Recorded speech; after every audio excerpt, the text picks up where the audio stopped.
재산인 것 같아. 저렇게 가시는 분 많으니까. 그래요. 예. 연락할게요. 다시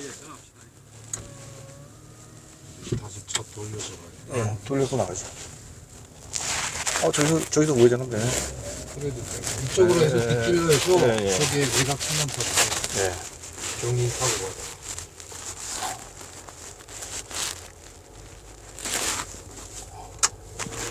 아유, 눈물 옛날에 많이 흘렸다 그랬잖아요. 한동안 엄청 많이 흘렸다 그랬잖아요. 근데 그게 저도 그 심정 이해할 것 같아요. 아니 뭐 아무 가서 힘들어 저번에 울었다 그랬잖아요. 너무 엉엉거리고 울었다고. 그렇지 뭐 그때. 네, 근데 울고 나면 좀 후련해요. 조금 약간 저도 그래요. 그래요? 그러니까 너무 극도로 힘들니까 그렇지 뭐. 죽을래도 네. 일본에는 가고 싶어도 못 가고. 그렇죠. 물어봤자니까 다리가 있었는데 거기 강. 네. 그 다리에 가운데 서서 뭐 진짜 밤 몇 시야 늦도록까지 그냥 혼자 서서 이걸 뛰어내려봤자 죽지도 않겠지 뭐 별의별 생각을 그때 15살은 막 그때 어린 나이에 힘들기. 근데 형님 그 처음에 동기 탈북 태기 어떻게 왜 탈북한 거야 처음에? 와. 죽여버렸다. 찍었어요? 아니. 주소 찍었어요 주소. 그러니까 이쪽으로 주소, 직진으로. 예.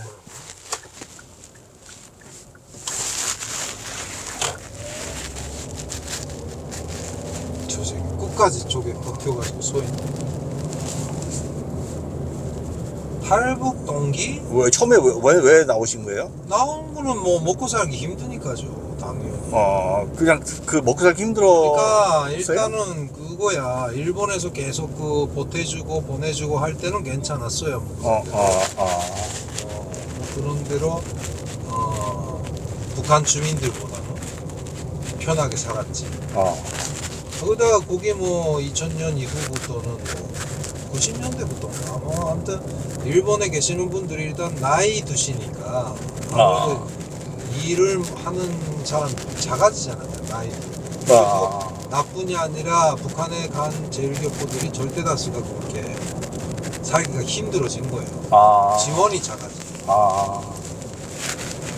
그래서 먹고 살기 힘들어서 그러다가 뭐 유지를 못하고 있는데 뭐 이대로 가다가는 안 된다 해서 가지고 있던 돈 갖고 뭘 좀 장사를 해보나 어째나 했는데 알다시피 고난의 행군이라는 것이 지나고 나서는 북한 사람들도 완전히 지능이 높아져가지고 사기꾼들한테 사기 맞고 손해만 보고 더 힘들어진 거지. 근데 그럴 때 그 내가 살던 곳이 또 뭐냐면 남한 TV가 나오는 지역이었어.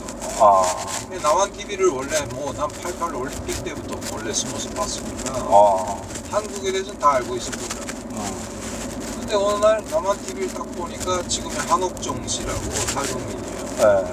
그때는 아가씨 때문에 이 아가씨가 SBS 달래음악단 거기 나오는 거야. 인기 엄청 좋았어요. 그러니까 여자들 이쁜 여자들이 몇 명 있으니까 엄청 인기 좋았죠. 지금 걸그룹들 뭐 그렇게 시초죠 그게 그때가. 그때는 많지 않았어요 그렇게 여자들이 그렇게 하는 게. 근데 그때 인기 엄청 좋았어요. 하여튼간에 그래서 간 애들을 본 거예요. 아니 이게 북한 애들이 어떻게 거기 갔을까. 막 충격이면서 동시에 그것이 뭐 이게 촉매제 역할을 한 거지. 이 저것들도 많은데 난 모르겠냐 뭐 이런 식이지. 그래서 그때 한옥정 씨랑 그 달래음악단 애들이 나오는데 추석 때였어요. 추석에 그냥 북에 계신 아빠 뭐 오다가 돌아가신 오빠 생각 제사상을 차려놓고 막 제사 지내놓고 그런 감동적인 모습을 보면서 심쿵했지만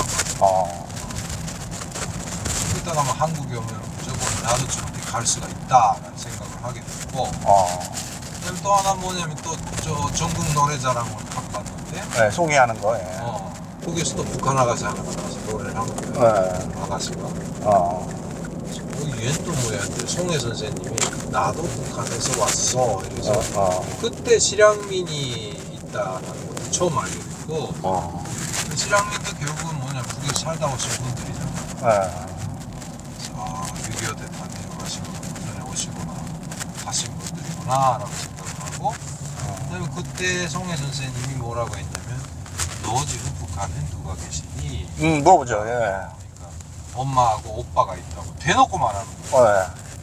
예. 야 이렇게 북한에서도 내가 보고 있는데 거기도 보고 있을 텐데 그쵸. 참 대단하다라고 생각을 하면서 그때부터 은투기 시작한 거야. 나도 간다. 해가지고 있다가 결정적인 동기가 뭐냐면 잣을 갖다가 수출을 한다. 어쨌든 중국에다가 수출하는 네. 무역회사에 친구가 있었는데 그 친구가 이제처럼 나한테 도움을 준 거지. 너도 돈 벌어라. 그래가지고 돈을 조금 주면서 잣을 끌어오라. 그래가지고 잣을 끌었어요. 할 줄도 모르고 이렇게 끌어가지고 근데 막상 가자니까 거기서 또 사기꾼을 만난 거지. 사기꾼을 만났구나. 그게 큰 타격이었겠네. 그렇지. 아. 사기꾼을 만났는데 그 사기꾼이 네. 이 신의주로 해서 공식적으로 세관으로 내가면 엄청 많이 뜯긴다. 그러니까 이거 직접 다이렉트로 중국 사람들한테 갖다 서 세관 고치지 않고 그런 방법이 있냐 이거 있다는 거지. 근데 그 다음에 중국에 들어가는 밀수선이 있어요. 그걸 소개해줘가지고 거기다 짐을 싣고 해상으로 해가지고 올라간 거예요. 중국 영해 쪽으로 쫙 가서 그 다음에 저 중국 대방하고 해상에서 만나. 회사에서. 만나서 그 다음에 잣을 넘기고 그 다음에 돈을 받고 뭐 이렇게 됐는데 그때도 뭐 사기를 맞아서 잣을 제대로 못 사갖고 마이너스가 좀 있었어. 야 이거 어떡하나 뭐 어쩌고라 하는데 이 같이 갔던 사기꾼이지 이 양반이 나보고 만났으니까 한 3일 중국에서 놀다 올까요? 너 정신 나가지 않았어? 어떻게 간단 말이야? 이 중국 배 타고 가면 된다는 거 안 걸리냐고 해서 안 걸린대. 그래서 호기심도 가고 막 야 혹시 나 거기 갔다가 내가 도망칠 수 있는 거 아니야? 뭐 이런 기대치도 있고 그때는 뭐 가족 생각이 그냥 머리에 떠나는 거지. 천재 일회 기회잖아. 그쵸. 그게 될 수도 있고. 그러면 중국 어선을 타고 그 갑판 밑에 들어가 숨고 해가지고 무사히 중국에 올랐어요. 상륙을 했어. 그 다음엔 뭐 그냥 뭐 빛가 번쩍하지 뭐 옛날에 알고 있던 중국하고 다른 거예요. 현혹되지. 그렇죠. 그 다음에 일본에 전화 가는 거 아니야? 된대. 바로 보러래. 국제전화 해도 얼마나 비싸겠냐. 그래서 바로 전화했더니 뭐 이모랑 다 친척들 와서 중국에서 전화하다가 깜짝 놀래가지고 그 다음 또 그 북한에 예전에 뭐 조카들이 왔다 갔다 하고 사촌들이 왔다 갔다 할 때는 감히 그런 말을 못해요. 나 앞에서 야 너 이딴 데서 살지 말고 나와 뭐 탈북에 도망쳐 나와 이런 말을 못하잖아. 그래서 좋은 말로만 계속 가공하고 했는데 중국에 건너간 다음에 뭐 마음대로잖아. 거기서 자기네 그 번심을 이야기하는 거야. 너 이제 가지마! 이래가지고 야 어떻게 기적적으로 거기서 빠져나왔다. 그러니까 벌써 외국인들도 그런 인식을 갖고 있은 거예요. 북한이 감옥 같다고. 그러니까 뭐 그렇게 돼서 그 다음에 안 가기로 결심을 하고 솔직히 이야기를 했죠. 중국 대방한테도 이러이러하니까. 중국 대방은 그때 당시 일본 사람들이 다 중국도 역시 관심이 컸어요. 뭐 의리도 그렇고 뭐도 그렇고 두루두루 만드는 질도 그렇고. 그러다가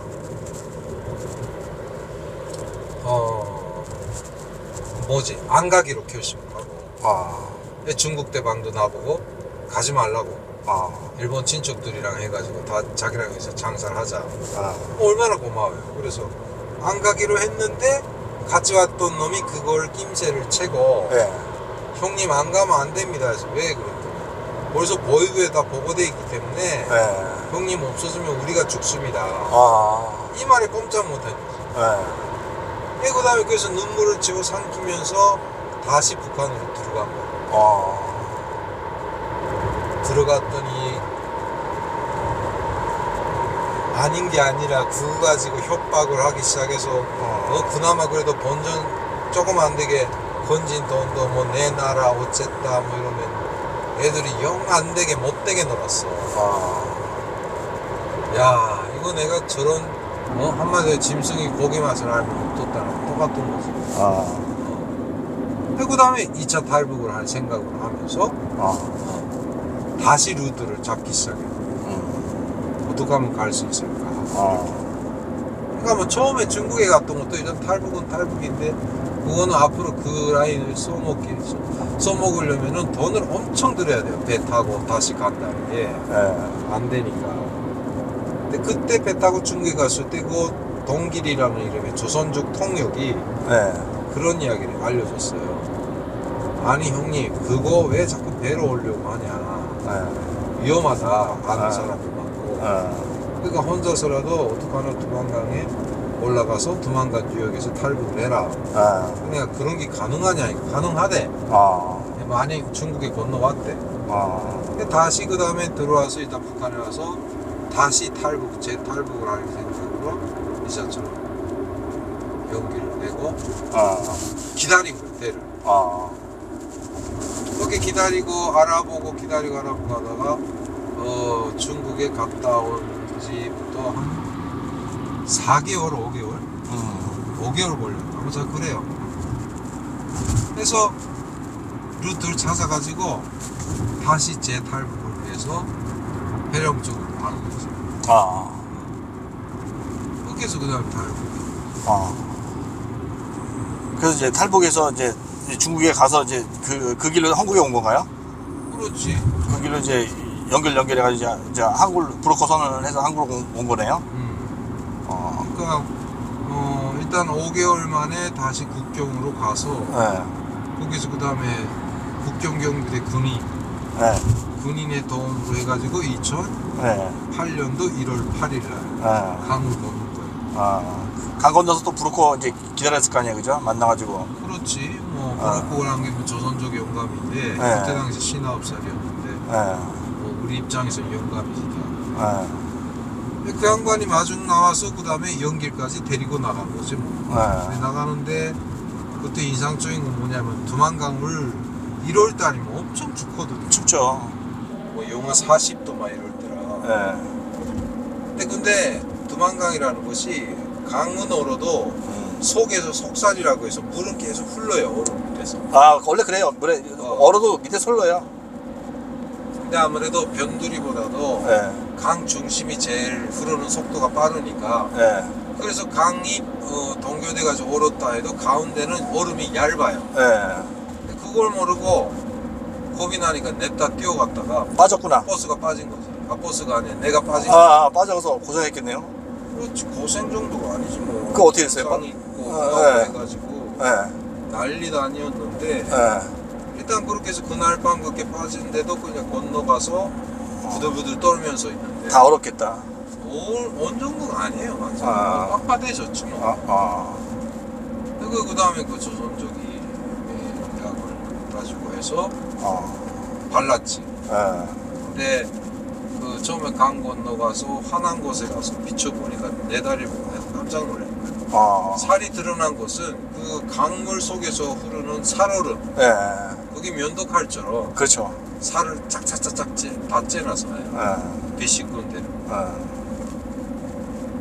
그러니까 째놓고 막 해가지고 그냥 뭐 피투성이가 됐던 걸 그날 밤에 말하고 더운 물로 씻으라 씻고 나서 뭐 술도 잘 못 먹는 데인데 그때 술을 그냥 한 곳만 쫙 들이키고 바로 입을 뒤집어쓰고 잤어요.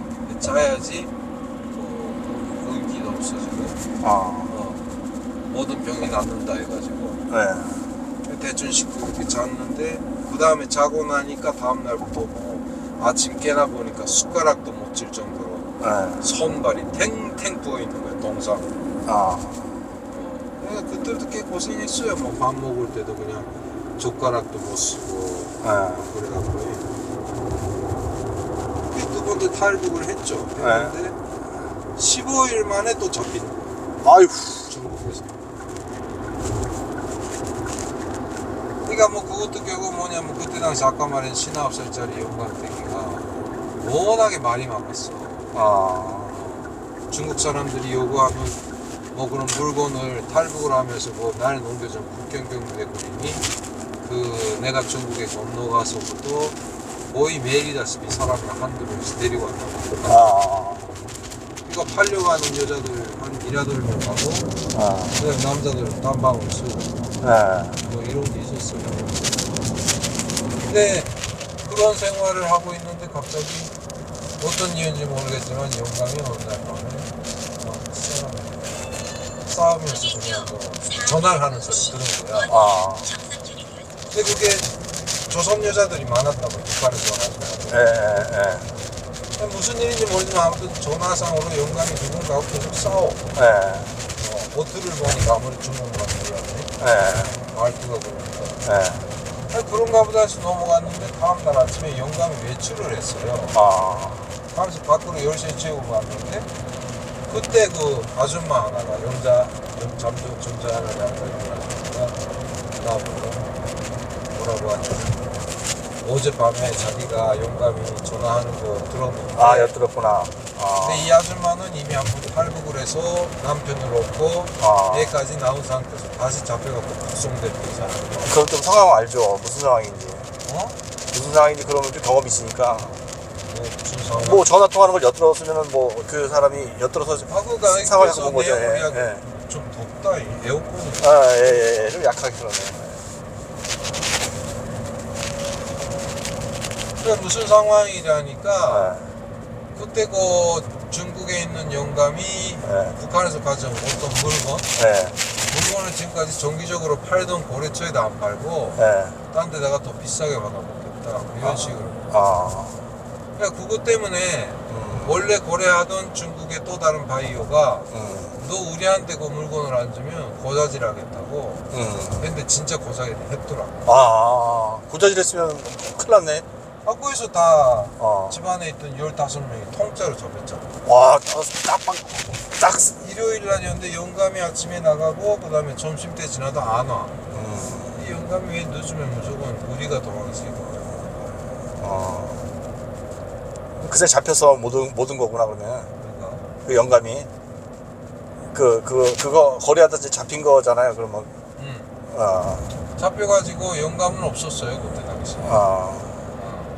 근데 우리가 다 연행돼가지고 경찰서에 가니까 이미 영감은 거기서 시뻘시뻘하게 다 얻어 터져가지고 족쇄를 묶고 있더라고.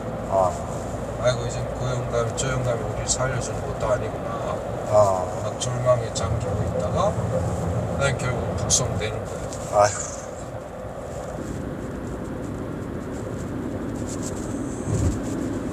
그때 많이 힘들었겠다. 힘든 정도가 아니지. 자살하고 싶었겠지 뭐 많이. 자살은 뭐 모르겠고 아무튼 북한에 가기가 싫은 거예요. 그런 걸 알기 때문에 모입을 알기 때문에 가면 죽을지도 모른다는 그 불안감, 공포감 때문에 힘들었죠. 중국 감옥은 보니까 뭐 북한 감옥에 비하면 완전히 공존이죠, 공존. 돈 있으면 도시락도 사 먹고 담배도 피우고 막 이럴 때라 되게 그렇긴 한데 뭐 돈도 넉넉히 없었고 하니까 일단 거기서 어떻게 이렇게 저렇게 버티다가 도문에 가면 도문 거기 가면 변방대라고 해서 막 한마디로 중국 국경 경비대신 이놈들이 운영하는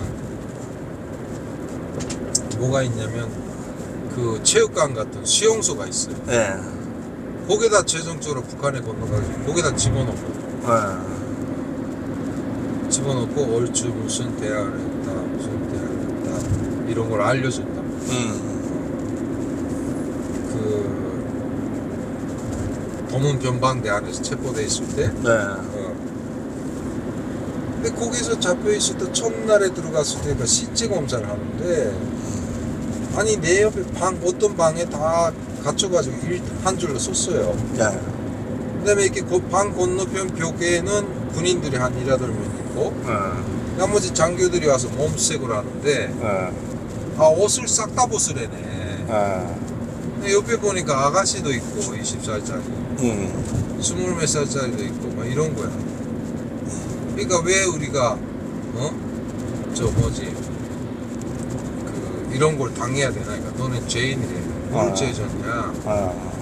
뭐 이러면서 하는데 최종적으로 뭐냐면 그 20살, 29살짜리 여자의 그 내복만 입고 다 뺏기거든. 네. 여자들은 브레저하고 팬티만 입고 네. 남자들은 팬티 하나만 입고. 네. 그러더니 남자 장교가 여자 몸을 뒤지는 거지. 네. 여자가 싫다고 막 이랬거든요. 네. 두 말 한 짝에 기싸대기 갈기고 네. 뭐 완전히 옷이 없는 애야. 네.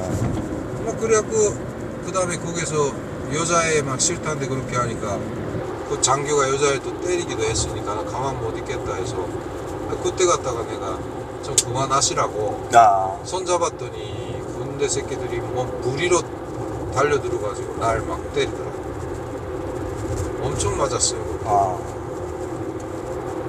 뭐 그런 과정 거쳐서 아이고 중국에 뭐 인권이 뭐 들어갔다 어쨌다 하는 게 말뿐이고 허울뿐이고 이제 언젠가는 도루묵이 되겠네라는 생각도 하고. 그 다음에 고개를 고쳐서 그 다음에 어디로 갔냐면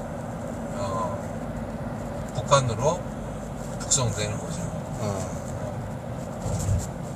북송되는데 일단 그 전에 가기 싫으니까 장교들한테 뭐 이런 소리 저런 소리 해봤다가 도와달라 뭐 이런 이야기도 하고 별소리 다 했는데 다 안 듣더라고. 무조건 보내 북한 사람. 그 다음에 도문 감옥에서 한 22일 조금 넘게 있었는지.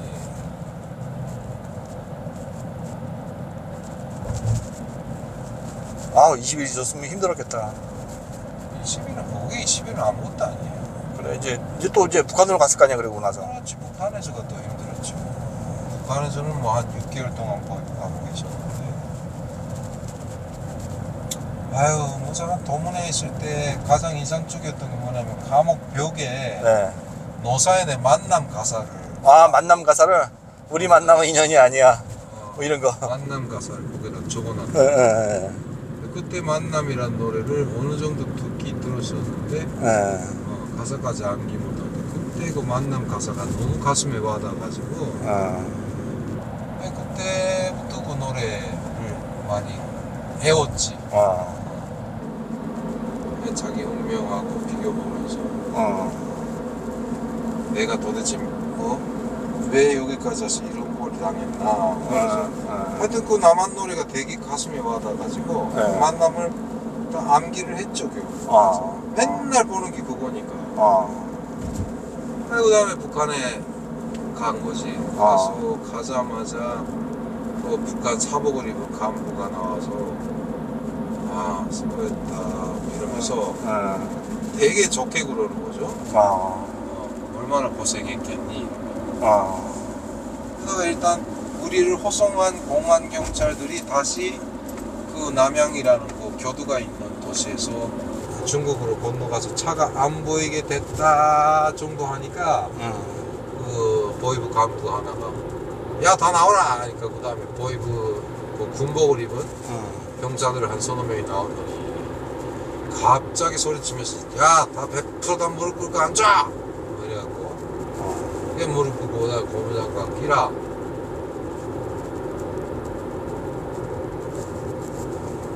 아이고, 힘들었겠다. 그렇지. 가만히 있어. 내가 어디까지 얘기했지? 이제 잠들었듯이. 그랬다가 뭐 그 다음에 저 공안 경찰 애들이 안 보이기 시작하니까 그 다음부터 개새끼 소새끼지. 개 취급이지 뭐 그때. 대가리 들지 마!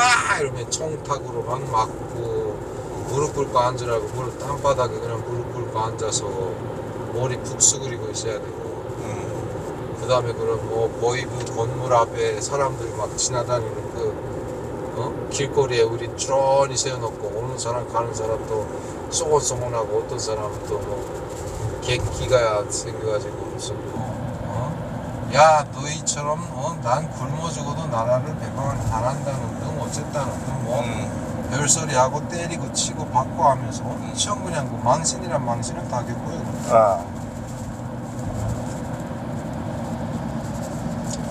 그렇게 하다가 몇 시간 후에는 감옥에 들어가는 거지. 이 보이브 감옥 감방 생활이 시작되는데 내가 잡혀있던 곳은 그게 좀 악명이 높았던 곳이래요. 그 장생리라는 곳이. 장생리.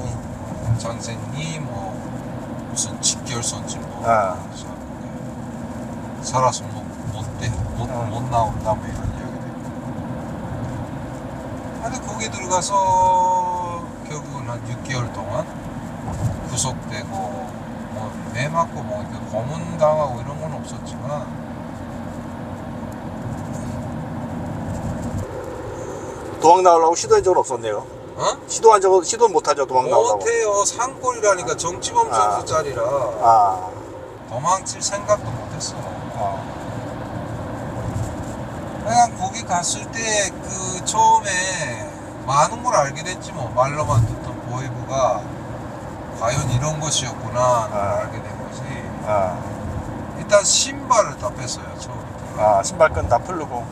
그냥 풀는 게 아니라 신발 자체를 뺐는 자체를. 그럼 뭐 신어요? 못 신지. 맨발로? 맨발로 살아야 돼 그 안에서. 근데 맨발로 사는데 신발 갖다가 거기다 번호표를 넣어놓고 수감번호. 난 그때 1번이었어. 1번 수감번호 1번. 뭐 따로 분류하려고 그랬는지 뭔지 모르겠지만. 그래서 그때 처음에 어디서 왔냐, 어떻게 중국 갔겠냐 뭐 이런 거 간단하게 물어봐요. 물어본 다음에 그 간부 같은 사람이 일어나서 다시 발표를 하는데 조선민주주의인민공화국 헌법 몇 항에 부침표 뭐뭐에 의하여 임시 공민권을 박탈합니다. 이렇게 이야기하고 있어요. 그러니까 공민권 자체를 박탈당하면 그냥 물건이에요. 그러니까 인권이 없어져 그때부터. 아무리 말이야. 그다음에 그렇게 돼가지고 그다음에 옷가지도 또 다 큰 것들 다 뺏기고 가방에 넣으라고 가방에 넣고 가방 그냥 거의 알몸 상태에서 그냥 입은 채로 감옥에 다시 가는 거지. 가라고. 감옥에 갔더니 다시 뺏겨요 옷을. 중국 그래도 뭐 팬티라도 입고 있었는데 이제는 아니야. 팬티까지 싹 다. 완전 나처럼 호작 보세. 싹 다 뺏겨가지고 그다음에 무릎 꿇고 앉혀서 콘크리트 바닥에 찬대. 거기다 그냥 그 벽을 맞으셔서 바라보면서 기다리라고.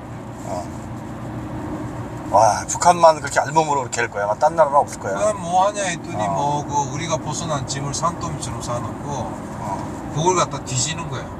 요새 헌술이라든가 뭐 재봉 바군대라든가. 돈 있나 이제 뒤지니까. 돈 있는가, 왜 돈하고 마약이 있는가 뒤지는 거. 돈을 뺐으면 걔네가 날아가자요? 그건 모르지 뭐. 근데 돈이 대체 그걸 알기 때문에 북한 사람들 잡힐 때는 뭐 돈을 여기저기다 감죠. 여자들은 뭐 그 음부에다 감추기. 그렇죠. 있는데 근데 어떤 사람은 충격적인 것이 그 돈을 삼켜요. 먹고. 뭐 비닐 같은 데 싸가지고 돈도 이렇게 막 이렇게 작게 적으면 되게 작게 할 수 있고. 그걸 삼켰다가 그 다음에 맨날 그 응가할 때마다 변기 밑으로 하지 않고 위에서 해가지고. 북한은 왜 그러냐면 수세식이라 수세식이 아니기 때문에 재래식이니까 옛날 재래식이니까 밑으로 떨어지면 못 찾아요. 그렇죠. 거기서 맨날 나왔냐 안 나왔냐 이렇게 살피면서 맨날 똥을 싸는 거지. 난 뭐 그렇게까지 안 했지만. 근데 그래서 거기서 60일 동안 별의별 고초를 다 겪게 돼요. 그래서 6개월 만에 이제 나온 거네, 그죠? 그렇지. 6개월 만에 나오는데 좀 더 이야기하자면 그 안에 같이 수감돼 있던 아줌마들 결핵 걸려가지고 이제 죽을 날만 기다리는 아줌마 그렇다고 속방도 안 해주고 그런 사람이 있질 않나. 뭐 아니면 공짜로 갔다가 뭐 한국에 가겠다고 했던 것이 다 탈로 나가지고 그 다음에는 뭐 정치범 정소가 결정된 친구들 걔네들은 이제 뭐 살아서 못 나온다는 애들이지만 그러니까 그런 사람들인데 나는 뭐 다행히도 뭐 그 판결은 안 나왔지만 뭐 그때 당시 그런 사람들 뭐 결핵 걸려도 병원에도 안 보내주고 난 죽는 날만 기다려야 하는 거 아줌마들이랑 같이 옥수수도 골라보고 대두도 썩은 거랑 안 썩은 거랑 같이 골라보고 앉아서. 그러니까 난 영양실조 걸리기 직전인데다가 그 다음에 어떻게 조사하는 과정에 집에다 연락을 해주셨어. 아, 집에다 연락을? 원래 해주면 안 되는데 돈 좀 아. 받아먹겠다고. 아, 너 나한테 얼마 줄 수 있어? 뭐 이러면 이야기. 일단은 뭐 무조건 달라는 대로 줄 테니까 좀 도와달라 해서 집에다 연락을 해서. 네. 그때부터 좀 특별 우대를 받았지. 집에서도 바보가 아니란 말이에요. 계속 있다가 아니 그 정도 니네가 어디 도급에서 무슨 한심한 애들이 뭐 무슨 그래? 그래가지고 집에서도 알게 되면은 주황에 있는 평양에 있는 국가보위부나 이런데 좀 더 높은 간부들한테 아첨을 피우면 네. 해결이 되니까 그런 방법을 쓴 거예요. 그래서 그 다음에 위에서부터 거꾸로 와서 제일 밑에 내가 잡혀있던 곳에 소장한테 이놈 절대 다치지 말라 그냥 내보내라 이렇게 된 거지. 그래서 6개월 만에 나오긴 나왔어요. 나와가지고 바로 집에 갈 수 있는 거지 않냐. 그 다음에 보위부를 나오게 되면 또 보위부에서 또 강도 조절해가지고 또 일을 해야 돼. 일을 하는 게 아니라 수감이 돼 있어야 돼. 그 수감 기간이 끝나서 결국 마지막에 인솔하는 담당 보안원이나 보안관 경찰들이 와서 데리고 가서야 집에 가는 거예요. 근데 집에 가면 또 끝나는 게 아니라 집에 가면 자기가 사는 거주 지역에서 다시 법적으로 다시 조사를 받아야 돼요. 조사를 받는구나. 철저해요. 뭐 조사받다가 그 다음에 뭐 별의별 게 나와가지고 뭐 사망설이나 누가 죽었다.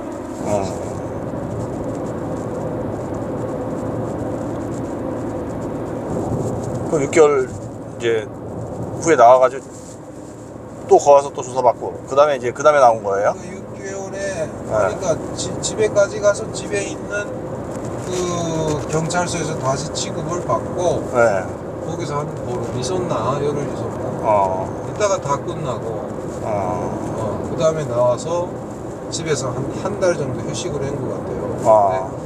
감옥독이라고 해서 감옥독. 몸이 엄청 그냥 풍선처럼 불어나는 거예요. 그다음 손발도 불어나고. 그게 말랐다 이제 음식을 먹어서 살찌면서 이렇게 그런 현상이 나오는 거. 이게 좀 붓는 게 그죠? 먹다가 뭔가 들어가니까 그렇게 되는 거예요. 그 몇 킬로까지 나갔었어요? 그 감옥에 있을 때는? 감옥에 있을 때는 내가 그때 40 몇 킬로까지 들어갔어요. 아유, 그건 뼈만 남았겠네요. 완전 뼈가 가죽이지. 일단 집에 와서 뭐 살이 쪘다는 게 아니라 부은 거지. 붓겠죠, 뭐 먹으면은. 부은 건가 무게는 얼마나 간지 모르겠는데.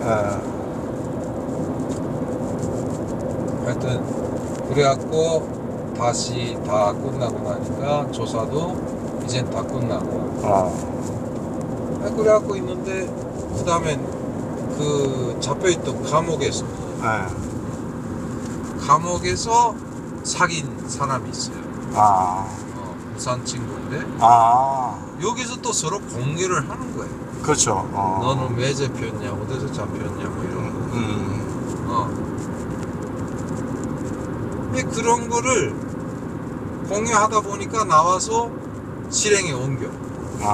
완전차. 그러니까 처음에는 그곳에서 나왔다고 해서 감시가 어마무시해요. 감시가 심해. 보이부 담당 보이부 라는 양반이 아침, 점심, 저녁으로 전화를 해라. 지금 뭐 한다. 이런 거. 근데 그 과정에 한 뭐 2개월, 3개월 정도 걸렸었는지. 처음에는 뭐 일부러 뭔가 일감을 만들어서 가까운 군이나 기에 나갔다가 1박 정도 해오고. 그래도 가만히 있어. 3박을 가만히 있는데 한 3일 정도 움직이지 않고 있으면은 그 양반들이 이거 오늘은 또 어디 도망치지 않는가 해가지고 아무튼 감시가 그렇게 심했어요. 전화로 보고해야 되고 행동으로 보여줘야 되고 그러다가 뭐 이 무산 친구의 도움으로 어디까지 오라 그럼 자기가 함도는 다 통과를 시킨다. 그래서 그 다음에 다시 잡혀갖고 6월 달에 달인가 8월 달에 나왔는가. 나가지고 그해 10월에 다시 탈북을 하고 있어.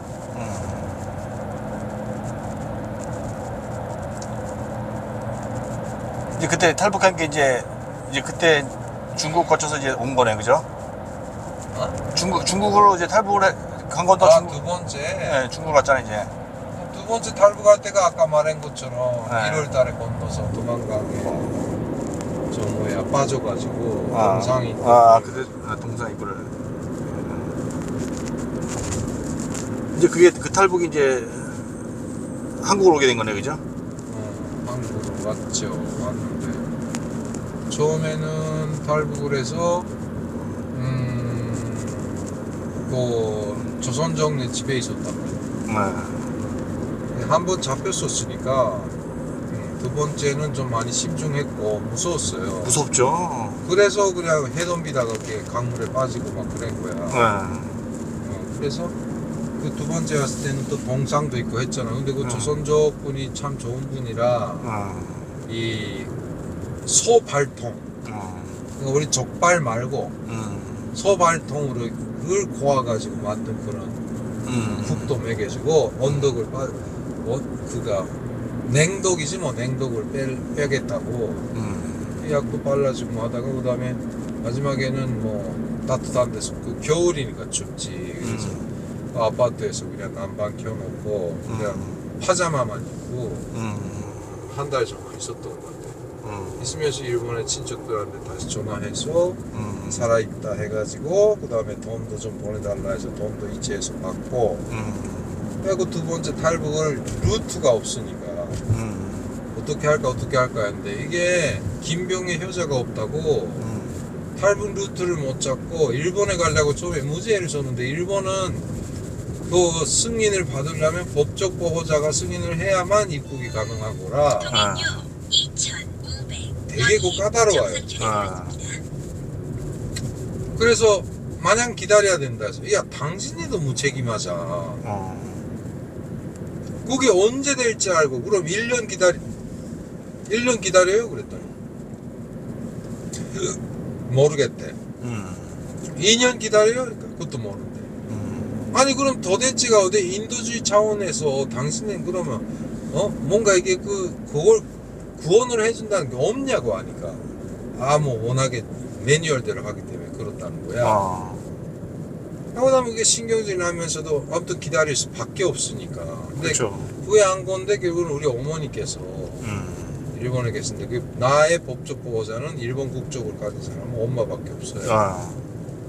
엄마한테 법무성 쪽에서 이렇게 아들이 왔는데 보호자로서의 의무를 다 할 수 있냐 했더니 못하겠다 했다. 섭섭했겠다 많이. 그때 그 절박한 심정인데. 아니 근데 그거를 상대방이 그렇게 절박하다고 생각 무슨 뭐 어디 여행 간 것처럼 생각을 하니까 그런 건 모르잖아요 국가에 대해서. 그렇죠. 특히나 우리 어머니는 몰라요. 기본 엄마는 뭐냐면 왜 너 혼자 왔냐 손주를 엄청 이뻐했는데 손주를 안 데려왔다 단지 그거예요. 그러니까 뭐 이러해서 이래서 탈북했습니다. 아니 그렇게 지옥 같은데 어떻게 자식을 두고 왔냐. 어머니 그건 탈북은 그냥 여행이 아니라고 이야기했는데도 말을 안 들어. 그래서 안 되겠다 해서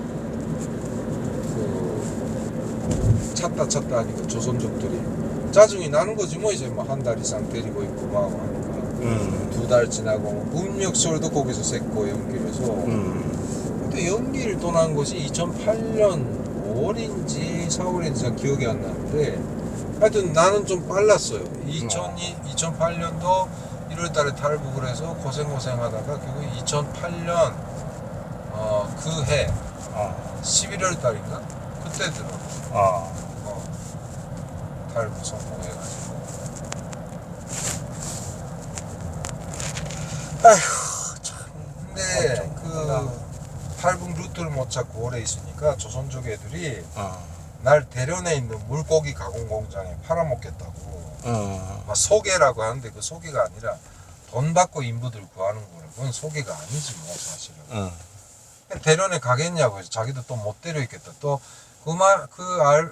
그걸 이해할 만도 한 게 뭐냐면 중국에서 그때 중국 당국 자체가 탈북자들을 그렇게 데리고 있을 경우 만약 발각이 되면 저 중국 돈으로 5천 위안인가 벌금을 내야 되고 때에 따라서는 뭐 경위나 때에 따라서는 뭐 법적 처벌까지 한다 이래가지고 말하니까 좀 불안하겠지 자네들도. 그렇다고 하루 종일 집에서 계속 삼시 나 때문에 누군가 붙어 있어야 되는 것도 부담이고 그래서 대련에 가겠냐니까 뭐 나도 그래 뭐 너네한테 눈치 받고 먹는 거보다 그냥 가는 게 낫겠다. 대련 버스표를 끊고 그 다음에 오후에 점심 그럼 마지막으로 좀 맛있는 거 먹자 해서 오후에 떠나기로 됐었어요. 오후 5시 버스인가? 점심을 막 먹고 이제 옷을 입고 이제 슬슬 정거장에 가야 된다라고 할 때 3시쯤에 전화가 온 거예요. 네, 전화를 저 중국에 전화 받더니 그렇습니까? 뭐라 하더니 조금 있다가 나보고 형님의 좀 가만히 있어 기다려. 기다렸는데 연길에 있는 그 교회에서 권사님이라는 젊은 사람이 왔어요. 와가지고 이분입니까? 그렇다고 하더니 날 쓱 데리고 와서 귓속말로 한국에 가겠습니까? 그래서 네 그랬지. 그러니까 기적적으로 반가웠겠다. 그 다음에 그 사람 따라서 교회에 갔어요. 갔더니 웬 탈북자 아가씨가 하나 앉아. 뭐 범상에도 탈북자야. 앉아 있어요. 이분이 제가 잘 아는 분인데 북에서 나온 지 얼마 안 됐다고. 그래서 같이 가줬으면 좋겠다. 먼 길 가는데 여자 하나 보내기로 그러니까 친오빠가 대주라. 그래서 네 알겠습니다. 그다음 그렇게 해서 한국행을 할 수가 있게 된 거예요. 그러니까 종교에 대해서 굳이 말을 하자면 그런 기적 같은 일들이 일어나니까. 그러네요. 그러니까 탈북민들이 그런 경험들을 한두 번들은 다 했을 수도 있어요, 나처럼. 그렇죠. 그러니까 종교에 대한 애착이라든가 뭐 관점을 나도 하나님 믿어야 되겠다. 이건 하나님께서 이렇게 해준다. 뭐 이런 식으로 이렇게 감화가 많이 되는 거지. 그러니까 그래서 결국은 무사히 버스를 타고 권사님이 바래다주면서 한국에 가서도 교회 꼭 다니세요 뭐 이런 이야기 하면서. 근데 의심은 안 했네요, 그죠? 누구를 의심해? 아니 그때 이제 한국을 나는 이제 갈 수 있다 이런 생각이 더 앞섰네요. 말로 아니에요. 돈 내야 돼. 돈 냈어. 돈 내고. 교회라고 해도 그때는 교회도 뭐 돈이 어디가 무슨 돈이 있겠어. 난 다 그 교회에서 다 해주는 아니 것만 알아 후에 생각해. 좀 그렇게 해준 데가 한동안 있었는데 우리 때는 그런 게 없었어요. 그랬구나. 왜 그러냐면 그때 당시 중국도 하도 조선인 자치주니까 이 기독교에 대해서 허용을 했지. 이쪽으로 가야 돼. 여기 좌회전이잖아. 나머지 종교 탄압이 그때 심할 때예요. 중국도. 그러니까 아무튼 그래서 일단 종교에 대한 그런 믿음이라고는 말 못하지만 아무튼 그런 기적이 일어나니까 그 다음에 교회를 접하게 되니까 그래서 그때 하나님께서 이렇게 도와주셨구나 이런 식으로 그런 설교도 많이 듣고 하니까 그렇게 되는 거지. 진심으로. 그래갖고 일단 버스 타고 길림에 갔다가 길림에서 장춘 갔는데 장춘에 저녁 때쯤 도착했는데 와 연길 시내보다가 장춘 보니까 완전히 스케일이 다른 거야. 장춘시는 그냥 고층 빌딩에다가 그냥 이루미네이션인지 뭔지 번쩍번쩍하고 있어. 거기서 탈북민들 매치하고 또 합류를 해요. 그곳에서. 그래서 결국 한 일행이 10명이 돼가지고 북경으로 가요. 이쪽 차로. 북경으로 가는 거야.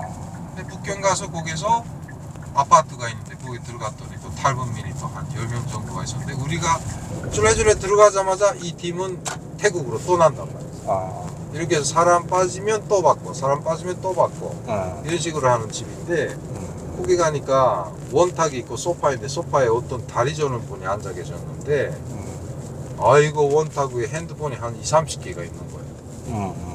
근데 그 정도 가지고 이렇게 브로커를 하시는 분인데 그분이랑 두루두루 이야기하다가 그 다음에 사진들 빨리 옷차림 좀 깨끗이 하고 사진들 찍자. 사진을 찍었어요. 개인 얼굴 명함 사진. 사진 찍었는데 다음날 바로 가짜 신분증. 중국에 가짜 신분증 만들어 가지고 와서 그 다음에 이거 이름이 영어로 되어 있는데 이 이름을 에우라 하더니 그 다음에 거기서 서약서를 또 씌워요. 나는 한국에 가면 대한민국 정부에서 얼마큼 지원해준대 그러면 불호법이 300만 원을 물겠습니다. 각서 쓰는구나. 이렇게 앞에서 좌회전 친구 왔다. 하여간 그렇게 해서 각서를 쓰기 때문에 공짜가 아니었단 말이야. 300만 원이었어 그때는. 잠깐만. 그래서 이제 거기서 서약서 쓰고 나서 이제 그 다음에 쓰고 나서 돈을 줘야 된다는데 그때는 뭐 가구 벌판이야. 그럼 당연하게 그럴 것 같아 당연히. 300만 원? 500만 원이라도 뭐 부르는 게 그 액수에 대한 감각도 없을 때고 그렇죠. 한국 돈 300만 원이 얼마인지도 모를 때니까. 예. 그러니까 엔화는 많이 만져봤잖아요. 뭐 최고로 뭐 달러도 뭐 10,000불, 20,000불, 뭐 30,000불까지 만져봤으니 북한에서 300만 원이 얼마인지 모르지만 아무튼 하고 볼 뻔했지. 그래서 계약서를 써서 거기서 한 3일 정도 있었나? 근데 그 브로커 양반이 두루두루 한국 이야기를 해줬어요. 가면 북한에서 뭐 하다 왔냐? 뭐 했다 그러면 그러면 한국에서 이런 일 저런 일 찾아보라. 뭐, 당신은 내가 생각할 때 이런 거 하는 게 좋겠다. 뭐 했다. 이게 하나하나 이렇게 어선도선 저녁에 이야기하다가 뭐 각자 또 방들이 많으니 거기서 자고 해서 한 5일 정도 있었나? 이따가 그 다음에 열차로 그 남방의 쿤밍이라는 곳까지 우리 일행 10명 아가씨 한 명 나하고 같이 떠났던 아가씨에다가 그 다음에 30대 중국에서 딸내미 하나 있는 여자 그 다음에 5살짜리 애기하고 임신을 한 임산부를 한 부부가 있었어요. 다도인가? 맞다. 그거 다 했어요. 10명이 아니라 그 임산부까지 합 그러니까 배 안에 있는 애기까지 합하면 4명에다가 3명 7명이었구나. 더 이상 원래는 한 10명 이상으로 가야 되는데 그때 당시는 그 임산부가 있고 하니까 아무튼 뭐 자간 어찌됐든 그래서 남자 꼬부랭이 움직일 수 있는 건 나 하나인 거지. 그 임산부네 남편도 뭐 그렇게 나이가 젊은 편이 아니었어요. 나보다 한참 위여서 중국에서 다 그 북한 사람들끼리 만나가지고 다시 뭐 결혼처럼 같이 동거하다가 또 임신까지 했는데 그 부부는 좀 이상했어요. 임신을 한 상태에서 태국으로 가잖아요. 그러면 우선적으로 이렇게 보내준다는 그런 소문 듣고 일부러 임신했다 뭐 이러는데 웃긴 게 뭐냐면 그 부부가 아기를 어디서 낳은지 아세요? 태국의 그 이민국 수용소 안에서 출산을 하게 된 거야. 그것도 나 그 얘기 처음 듣는데 또 그런 데서 출산하면 아니 그 안에서 막 이렇게 막 뭐 아기 나올 때 되니까 그 수용소에서 병원에 데려가지. 병원으로 그래서 병원에서 태어난 거예요. 했더니 거기서 안에 태국 경찰이 애기 무사히 태어났다 어쨌다 하면서 뭐 이름을 어떻게 지으면 될까 뭐 어쨌까 하더니 이름을 태국이라고 줬어. 태국. 야 그건 아니지라고 생각했어. 아니 물론 태국에서 태어났고 태국 정부가 도와줬으니 그럴 수도 있겠지만 엄연히 얘는 대한민국에 가면서 태어나니까 차라리 민국이라든가 뭐 이런 식으로 좀 상징적인 이름을 지어야지 무슨 덮어놓고 태국이라고 짓는 게 우리는 많이 그거 가지고 의견을 많이 부렸었는데 일단 고맙긴 고마워요. 그 다음에 우리 또 그때 감동적인 게 뭐냐면 그 감옥에 이민국 그 이미그레이션 수용소 감옥에 있던 탈북민들이 그때 한 통합 다 합해서 한 50명 가까이 있었단 말이에요. 모두가 가지고 있던 돈을 중국 위안으로 해서 뭐 100위안 내는 사람은 50위안까지 그 애기를 위해서 돈을 다 내더라고요. 애기 위해서. 그 상황에서도 진짜 감동적이었어요. 그러네 감동적이네요. 다 힘들 텐데 그때 상황이. 그렇지. 북한 사람들이 참 그런 거 보면 그때 뭐 한국 사람도 같이 뭐 그런 데서 가만 안 있잖아요 원래. 근데 그런 이야기가 있었어요. 그런 에피소드가 있다가 그 다음에 대한민국으로 비행기를 타는데 아유 뭐 난센 처음 비행기 타보니까 처음 타보죠 그때. 북한 사람들이 다 처음이지. 나도 처음인데. 형님은 북한 사람 아닌 것 같아 자꾸. 아니야 나도 처음이지. 그때 처음으로 비행기 탔지. 일본에서 오래 사셔가지고 북한 사람 아닌 것 같아요. 또 왜 리오넨 와이프 계속 아이고 이건 찍지 마. 예. 일단 북한으로 간 사람들 있잖아요. 저 다시 방한 사람들, 임지연이라든가 뭐 이렇게, 뭐, 김구명이라든가, 형님은 형님 개인적인 생각이 어떻게 됐을 것 같아요? 어떻게 됐을 것 같아요? 내가 볼 때 이해가 안 되는 행동이지. 아니, 근데 죽었을 것 같아요? 가서 살았을 것 같아요? 아이고 죽이지 그걸 처리를 하지. 죽이진 않더라도 네. 그건 또 어디 뭐 지방이나 오런데 그런데 이상한 데다 데려다 놓고 또 감시하고 그래요. 그 김구명은 죽었을 것 같고요, 그죠? 와 그건 죽었는지 사실 모르죠. 일단 보이브 감옥에 갈 건 뻔할 거고. 근데 임지연도 거의 뭐. 임지연도 뭐 처음에 방송에서 써먹고 네. 계속 평양에도 못 살고 안준지 뭔지 거기서 살잖아요. 예. 그러니까 그런, 뭐 소식 듣거나 이런 건 없죠, 전혀. 없어. 뭐 그냥 근데- 뭐 흘러가는 소리에 뭐 그건 다 이용만 당하고 방송만 나가고 그다음에 지방에서 감시받으면서 살고 있다 뭐 이런 이야기도 있고 뭐 없어졌다 이런 이야기도 있고. 형님도 같이 방송했으니까 같이 좀 많이 안면은 있잖아요. 임지연이 예. 안 했어 가고는 난. 아, 그래요? 나는 모란봉 클럽에 나갈 때고 난 그때 모란봉 클럽에 나갈 때란 말이야. 얼굴도 그럼 거의 같이 한 적 없네, 아무것도? 없어 임지연이는. 김금혁이도 그렇고? 금혁이는 좀 알지. 얼굴도 알고 안면. 하도 예. 방송 나갔던 나 잘 그렇게 잘 몰라요. 저. 그 다른 사람들은 형님이 아는 사람 중에 재입한 사람 없어요? 뭐 아는 사람이 제 이쁘게 아니라 중국 갔다 납치돼서 간 사람이 있더라고. 그러니까 위험해요 지금 요즘 중국. 그렇죠. 형님도 위험해요. 솔직히 중국 가면 위험하죠. 안 가잖아 그래서. 무서워서 안 가요? 무서워서 안 가지 당연히. 안 가요. 아무튼 감사합니다, 형님 오늘. 네. 네, 감사하고 또 연락 주세요. 네. 네, 형님 고맙습니다. 지금까지 김주성님과